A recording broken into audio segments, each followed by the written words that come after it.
Saudações alvinegras, pessoal, esse é mais um vídeo dos meninos de fora da vila. Eu sou Danilo Rattori, vindo aqui falar de várias coisas que aconteceram. O Santos não dá muita paz pro seu torcedor, não consegui fazer o pós-jogo do Santos e Flamengo, não deu tempo, e aí eu pretendo falar sobre isso também, mas já aconteceu muito mais coisa nesse meio do caminho, então vamos falar um pouco sobre o caos absoluto que é a vida do torcedor santista e do Santos Futebol Clube.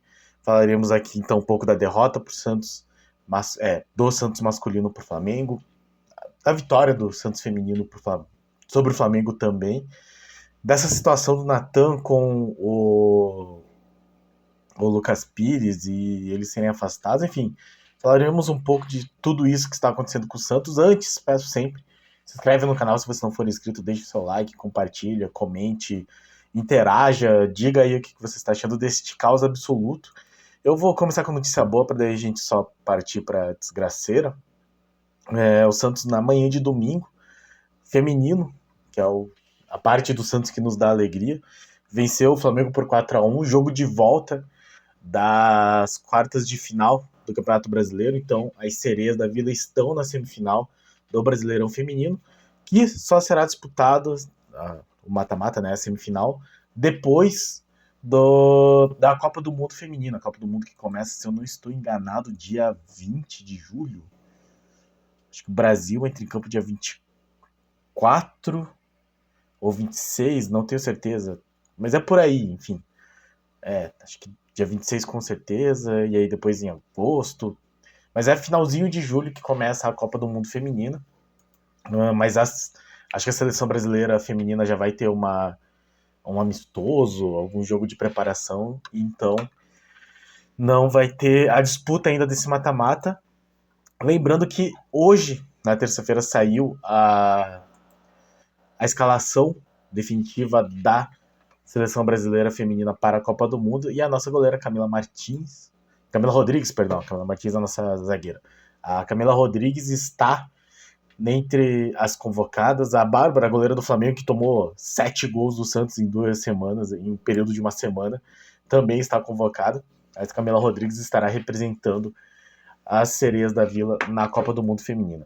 Então, Santos 4-1, time que foi a campo com Camila Rodrigues, Brena, a Reina, Camila Martins e Fabi Simões, a Vitória Yaya, a Giovana Fernandes, a Bia Menezes, a Taizinha, a Cristiane Roseira e a Kathleen, a nossa artilheira que marcou 2 gols nessa partida. Também entraram, né? Então, o Santos começou perdendo gol da Leidiane para o Flamengo, mas empatou com a Kathleen aos 22, um pouco depois, num escanteio, um desvio de cabeça. E aí, no segundo tempo, aos 10 minutos, a Bia Menezes colocou o Santos na frente, lembrando que o Santos já vinha de uma vitória, né? As sereias tinham vencido o primeiro jogo, acho que foi em volta redonda a partida, mas mando do Flamengo, pelo placar de 3-1.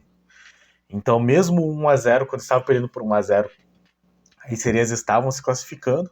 O empate da Kathleen e aí o gol da Bia Menezes deram uma tranquilidade.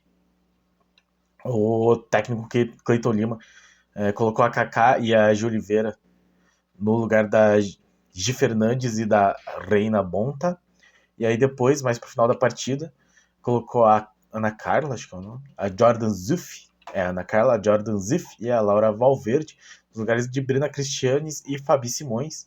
No final, a Kathleen marcou mais um gol de cabeça, e a Camila Martins, em um outro escanteio, deu números finais 4-1. Sereias que vão pegar o Corinthians, um time bastante complicado. O Santos tem muita dificuldade contra elas. Mas é o Santos que dá alegria, como eu já falei.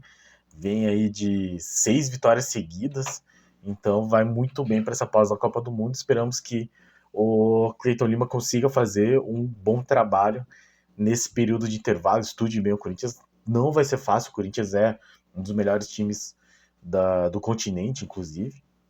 Vai ser bastante difícil essa partida. Falando só de sereias da vida, eu acho que tem uma jogadora das sereias que vai jogar a Copa pela seleção das Filipinas, mas quando for entrar na Copa do Mundo Feminina mesmo, eu falo um pouco mais sobre isso. Bom, o masculino, todos vocês já sabem, não preciso me alongar muito. Perdeu de 3-2. até marcou 2 gols, né? Isso foi uma coisa bastante difícil para esse time do Santos conseguir fazer. Foi a campo com o João Paulo, Lucas Pires, Messias, Joaquim, Gabriel Inocêncio, Rodrigo Fernandes, que marcou o gol, Dodi e Lucas Lima, Steven Mendonça, Jefferson Soteldo e Marcos Leonardo, Mendonça que foi o autor do outro gol. Santos que já nos 20 primeiros, nos 22 minutos de jogo, já estava perdendo com o gol do Everton, uma falha absoluta da defesa, não consegue afastar a bola direito. Aos 40, essa defesa do Flamengo também não é lá essas coisas, enfim, não é muito típico de Sampaoli isso. Assim, a defesa não ser lá essas coisas até é típico do Sampaoli, mas a bola chegar na defesa muito fácil não era, pelo menos quando treinava o Santos. Uma bola esticada pro Soteldo, uma defesa muito falha, assim, o Soteldo conseguiu só passar a bola que foi por toda a parte de trás da defesa, assim, pelas costas da linha defensiva e na frente do goleiro, sobrou limpa pro Mendonça marcar o gol. E logo no comecinho do segundo tempo, o Santos já toma mais um gol, mais um vacilo, mais um gol do Everton Ribeiro e consegue empatar no vacilo aí da defesa do Flamengo. Uma cobrança de falta até não muito assim perigosa, mas tem um desvio, o Matheus Cunha meio que enganado aí pela bola, e aí deixa ela nos pés do Rodrigo Fernandes, que empurra pro gol, só que pro Santos, né, não serve, não adianta conseguir reagir, porque logo depois a defesa para, deixa o Pulgar fazer o que quer e bater sem defesa pro João Paulo. Teve a volta do Sandro nesse jogo, no lugar do Rodrigo Fernandes. O Ângelo entrou no lugar do Soteldo, o Luan Dias e o Bruno Mezenga entraram no lugar do Dodi e do Lucas Lima. E no final o Lucas Barbosa entrou no lugar do Mendonça. Resultado obviamente ruim, deixa o Santos em 13º por muita sorte, assim, o Santos ainda está em 13º, é também impressionante, mas é porque os times de baixo são realmente ruins, o Corinthians perdeu de novo, o Bahia também perdeu, o Cuiabá também, então o Santos segue em 13º com 13 pontos, mas agora sim, muito próximo da zona de rebaixamento. O Vasco não alcança o Santos, que é o 18º, mas o Goiás alcança, então caso todos os times que estão abaixo do Santos vençam, o Santos estará na zona de rebaixamento. Então, agora começa um momento de maior tensão e muita preocupação de um time que não reage, um time que não consegue se impor em campo, não consegue se movimentar, correr, jogar, e aparentemente também não se preocupa muito com a situação da equipe, porque na madrugada de segunda-feira, né? Terça-feira tem treinamento, e ia ser a apresentação, foi a apresentação do Paulo Turra, novo treinador, e Natan e Lucas Pires estavam aí na balada, foram vistos e intimidados por torcedores que os encontraram na balada. Se teve agressão física, eu sou contra, eu sempre sou contra a agressão física, mas, tirante isso, eu entendo a raiva do torcedor. Assim, ó. Não sou exatamente a favor de uma agressão verbal, como foi que aconteceu, mas, ao mesmo tempo, eu consigo entender um torcedor que olha o time na situação que está, em 13º, já beirando a zona do rebaixamento de novo, 10 jogos sem vencer, e ver o jogador que está andando em campo, e principalmente o Natan, né, que respondeu a provocações com ironia para a torcida, estar na madrugada, quase manhã de terça-feira, sem se preocupar com o treinamento e com a situação da equipe. Então, assim, sou contra agressões, mas eu consigo entender o que faz um torcedor assim. Não acho que é aquela coisa, não justifica, mas é algo bastante explicável, né? Enfim, o jogador, quando o time está nessa situação, ele também poderia ter um pouco mais de noção de não se colocar nesse tipo de situação de risco. Mas é claro que, enfim, é direito dele. Por outro lado, ele tem um ofício que movimenta e mexe com a paixão, com o sentimento de milhões de pessoas. Né? Uma delas é este que vos fala. Então, enfim, de novo, contra agressões. Mas o Santos respondeu a essa situação de maneira bastante dura, assim, até fiquei meio surpreso. Publicou uma nota oficial. Na verdade, quando eu vi, eu até não acreditei, achei que era fake. Mas, vou ler aqui a nota na íntegra. O Santos FC informa que Natan e Lucas Pires serão multados em 50% dos vencimentos por motivos disciplinares. Os dois serão notificados nesta terça-feira, dia 27. Passarão a treinar em separado do grupo principal e o clube aguarda a proposta para negociá-los. O Santos FC quer atletas comprometidos e seguirá rigoroso nesse assunto. Interessante, então, este rigor que nós nunca tínhamos visto. Então, talvez aí, né, essa situação difícil do Santos tenha finalmente atingido alguém. Até não sei como é que foi a reunião do conselho, parece que ia ter, mas imagino que tenha sido bastante tenso, né, a reunião do conselho. O Santos, se não me engano, já teve déficit aí apresentado. Interessante aqui que não sei exatamente se o Natan e o Lucas Pires poderiam ser multados, se existe uma justa causa para essa multa, mas se o Santos fez é porque possivelmente em algum contrato deles, no contrato deles, em algum lugar, tinha uma descrição que explicasse o que significa um motivo disciplinar que os colocasse à mercê dessa situação.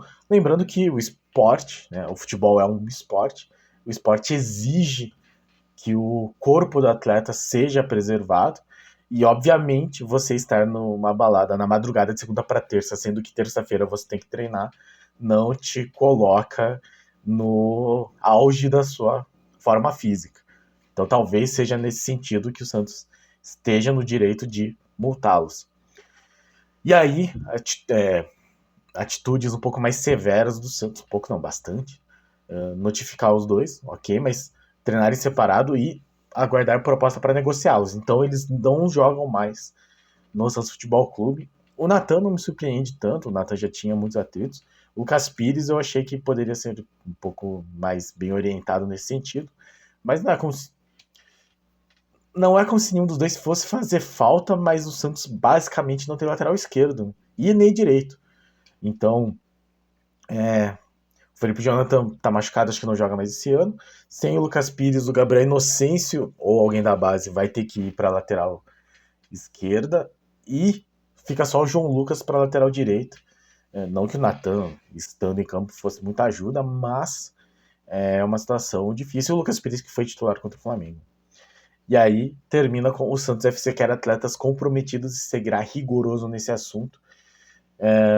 Acho que é o recado para todo o resto do elenco. E hoje também, não bastasse tudo isso, foi a apresentação do Paulo Turra, que falou um pouco sobre isso. Eu quero fazer um vídeo específico, assim, só ouvir por cima a coletiva de apresentação. Quero pegar e analisar ele mais a fundo, só não estou com tempo para isso. Mas ele falou que o grupo tem acho que 38 atletas e está muito inchado.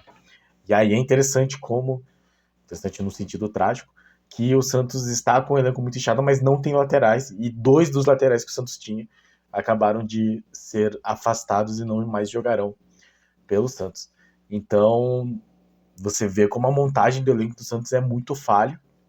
Se o treinador já chega falando que o elenco é muito inchado, e porque tem muitos jogadores ali que ou não são aproveitados ou realmente não tem nenhuma condição de jogar com a camisa do Santos, e você afasta dos jogadores que não estavam apresentando nada e que não tem nenhum comprometimento com o time, e um torcedor chega e fala que, de fato, é possível que eles ainda façam falta porque o Santos não tem jogadores para essa posição. Então é muito flagrante a falta de preparo, a falta de planejamento e a inabilidade para construir um elenco que essa gestão mostrou neste ano de 2023, mas durante toda a gestão. Acho que isso foi uma tônica dessa gestão Rueda, né? A falta de capacidade para montar um bom elenco, e aí resultando num elenco inchado e sem peças ao mesmo tempo, o que é um troço inaceitável. Enfim, depois quero falar, mas como eu disse, teve a apresentação do Paulo Turra hoje também. E nesse meio tempo, o Santos volta a campo quinta-feira. Amanhã vai ter um pré-jogo, mas vai ser um pré-jogo meio mais ou menos, assim como será o jogo do Santos, que vai ser bem mais ou menos, mais para menos que para mais. Então, Vamos ver se essa situação toda, ao menos, coloca comprometimento nos atletas do Santos para que não mais aconteça esse tipo de situação e que eles levem a sério o ofício deles e o sentimento do torcedor, mesmo que para eles tanto faça, mas é o que move aí muitas pessoas com relação ao futebol. Então, este foi o nosso vídeo, falando aí de muitas coisas que aconteceram de domingo para cá. Então, é um período de 48 horas praticamente, muita coisa acontecendo no Santos Futebol Clube. Vamos ver, um pouco mais de 48, né, umas 60 horas, mas vamos ver como serão aí os próximos capítulos e essa nova jornada do treinador Paulo Turra. De novo, tenho muita desconfiança, mas se ele conseguir colocar pelo menos comprometimento nesses jogadores, já vai ser uma vantagem. Se ele arrumar a defesa, o que não é muito difícil, porque o Odair conseguiu em algum momento, e colocar comprometimento nesses atletas, a chance de Santos cair já diminui bastante. Assim, eu acho que já é um passo para isso. Depois é vencer um ou outro jogo e juntar os 46 pontos. Vamos ver se ele vai conseguir. Assim, não vou dizer que eu super acredito, mas estarei sempre na torcida pelo Santos, consequentemente por quem estiver à frente dele. Certo, pessoal? Muito obrigado a todos que assistiram o vídeo, muito obrigado a todos que acompanham nosso canal, muito obrigado a todos os nossos inscritos. Se você não é inscrito, se inscreve aí, deixe seu like, compartilha e comente o que você achou de tudo isso que está acontecendo com o Santos Futebol Clube. Obrigado a todos, pessoal, e pra cima deles, um abraço.